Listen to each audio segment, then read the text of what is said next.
আসসালামু আলাইকুম ওয়া রাহমাতুল্লাহ। সুপ্রিয় শিক্ষার্থী বন্ধুরা, স্বাগত তোমাদের সহজে শিখো এর পক্ষ থেকে। তো তোমরা ষান্মাসিক সামষ্টিক মূল্যায়ন 2024 ইতিহাস ও সামাজিক বিজ্ঞান ষষ্ঠ শ্রেণীর শিক্ষার্থী আশা করছি, যেহেতু তোমরা ভিডিওটি প্লে করেছো। তো এখানে তোমাদের আগামীকালকে যে মূল্যায়নটি হবে তারই উত্তরপত্র আমরা নিয়ে হাজির হয়েছি। তবে আমি তোমাদেরকে বলবো, একজন শিক্ষক হিসেবে তোমরা এই ধারণাটি শুধু এখান থেকে নিবে। তোমরা এটিকে আরো বর্ধিত পরিসরে এবং এই ধারণা কাজে লেগে আরো সুন্দর প্রস্তুতি নিয়ে যাবে, এটা আমরা আশা করি। আহ, খুবই বলবো যে ইউটিউব নির্ভর পড়াশোনা থেকে তোমাদেরকে বেরিয়ে আসতে হবে। শুধুমাত্র তোমাদের দিক নির্দেশনা দিতে এই ভিডিওটি, এবং আমি চেষ্টা করেছি তোমাদের আম, যথোপযুক্ত উত্তর যেন হয় তার একটি সুন্দর ধারণা দিতে। তো প্রথমত দেখো, তোমাদেরকে প্রেক্ষাপট, দুইটি প্রেক্ষাপটকে সামনে রেখে প্রশ্ন তৈরি করতে বলেছে, উত্তরপত্রে লিখতে বলেছে। তো এখানে ভৌগোলিক প্রেক্ষাপট এবং সামাজিক সাংস্কৃতিক প্রেক্ষাপটকে মাথায় রেখে প্রশ্ন তৈরি করা আছে।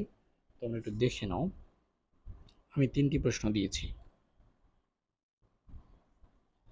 এরপর দেখো, সামাজিক এবং সাংস্কৃতিক প্রেক্ষাপটের আলোকে যে তিনটি প্রশ্ন তৈরি করতে বলেছে সেগুলো করে দিয়েছি, তোমরা ফোন নিজেরাই দেখো।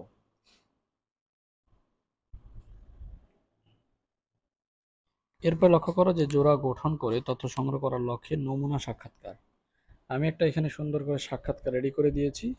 এই সাক্ষাৎকারটি লিখতে হবে, বিষয়টা এমন নয়। তুমি এটাকে আরো বড় করবে, যেহেতু তোমার হাতে 20 মিনিট, 20 মিনিট, 40 মিনিট সময় থাকবে, এবং এগুলো লিখতে হবে না আসলে, এগুলো তোমাদের কথোপকথনের মধ্যে থাকবে। আমি জাস্ট তোমাদেরকে ধারণা দেওয়ার জন্য কিন্তু এই ভিডিওটি করছি।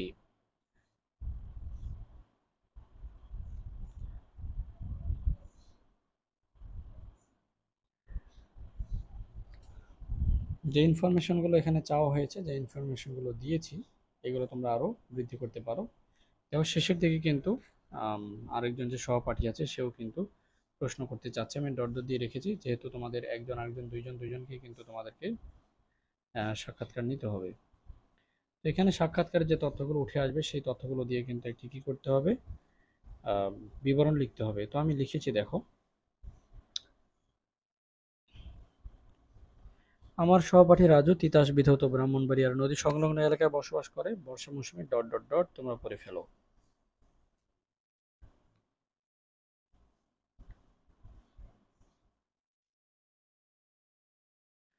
সতীর্থ মূল্যায়ন, তার নাম এবং ইউনিক আইডি বা রোল নংটা লিখার পরে যে প্রশ্নগুলো দেওয়া আছে তার উত্তর হ্যাঁ বা না, জাস্ট এতটুকুই দিবে। তোমার যেটা মনে হয় সেটাই দিবে, যেভাবে তোমাদের কথোপকথনের মধ্যে যে বিষয়গুলো উঠে এসেছিল, যে আসলে কি বিষয়বস্তু নির্ধারণ করেছে কিনা, অনুমতি নিয়েছে কিনা, তথ্যের উৎসগুলো নির্ধারণ করেছে কিনা, ইত্যাদি যে বিষয়গুলো হ্যাঁ অথবা না জাস্ট উত্তর দিবে, এতটুকুই।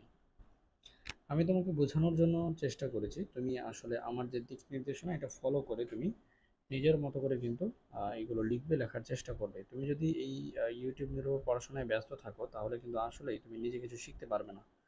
তো এটা তোমার ক্ষতির কারণ হবে। আমি যদিও ভিডিও তৈরি করেছি, কিন্তু আমি তোমাকে অনুরোধ করব, তোমাকে আহ্বান করব যে তুমি এই ইউটিউব নির্ভর পড়াশোনা করবে না। তুমি জাস্ট এখান থেকে ধারণা নিবে, তুমি নিজেই তোমার প্রস্তুতি গ্রহণ করবে।